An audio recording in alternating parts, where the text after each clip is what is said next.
Yvette A. Greenwald, nee Lagarde. I'm a member of Fort William First Nation. My father was residential school in the city of Thunder Bay. I was in Indian Day School in Squaw Bay. When I asked my father why he didn't teach us our language, he said no, that we'd be punished. Society would not allow us to speak our language. And so right there was a fear that was placed over us almost immediately. And I says, how could people be so mean? And he said, it's just the way it is. So that's why I'm not going to teach you. We always had I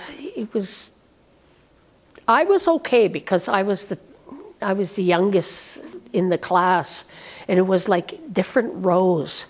There was 8, 7, 6, 5, 4, and so on, right down to the youngest row. And it was a one-room class, and I guess you can say we all had to line up for needles, powdered milk. If they thought we had lice, they lined us up and give a spoonful of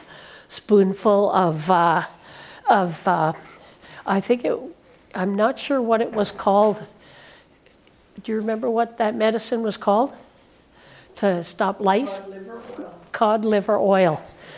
And I mean, didn't like it, so, and anyway, everybody played all at the same time. We all went in from recess back into the class and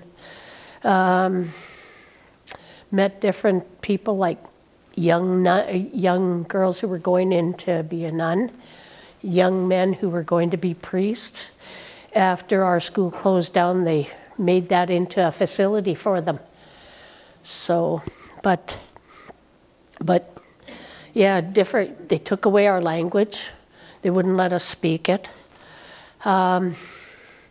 We endured many different straps. I mean, who gives little children straps? It even went into the schools in town. They kept that tradition up of if you couldn't even turn your head, and you were getting lined up at the front getting the strap. And I remember my sister and we were in grade 3 with 2 boys, and they lined the 4 of us up at the front and strapped us just for asking a question or whatever. So I used to have a friend, and we'd go to his house, and his father was a policeman. So I'd say to his dad, I'd say, "Hello, Mr. Tonaguzzi." I says, "You're a police officer. Is it right for them to be hitting us little children in school?" I says, "We get the strap for asking questions." And I says, "I don't think that's right." So, still we had the trauma. Kids would call us awful names, wagon burner, squaw. There were so many, and you just had to go home and basically suck it up. And when we got home, we had our chores. Dad was very stern that when he got home from elevator, that our potatoes had to be peeled at a certain time. Everything had to be ready, and Mom would cook the meat, and we'd all sit down to supper. And Squaw Bay was fun, and you know what? I always watched hockey with Dad, Ed Sullivan's show. I remember all those shows, and I think all the kids did too. I just loved it. But I think in our life, my mom and dad really taught us to be good people, because all of us today help people. And I used to sit and I used to watch my father cry. I'm sorry. I used to watch him cry when he'd bury another sibling. I'm okay. And I don't think we got any money for burial in Fort William First Nation at that time. I'm not sure if they help people like they do today. Like we give our people money to bury their loved ones. And I don't think at that time my father had to do it all. His brothers and sisters looked up to him. And there was a lot of them died of cirrhosis of the liver from what residential school did to them. This is why we say the unforgotten. I mean, the government can't tell us that they should be forgotten, because when people are ready to do it and the government says you have a timeline that you have to fill out your papers, I don't think it's right. Because we are all prodigies of the residential school. When the settlement came, I guess he was in the midst of filing and putting all his papers in. And he had lost his life to cancer. And we would talk as a family, and he was completed all that, had a lawyer and everything, and they said to him, "You missed a cutoff date." And I kind of got mad at that. I thought to myself, there shouldn't be a cutoff date for what you've done to those children. I mean, I remember him telling me that three times in a day, 7 days a week, he was an altar boy. And I thought to myself, 21 times in a day? I mean, who does that? So I mean, even for what he used to tell us, we can get the gist of what was going on.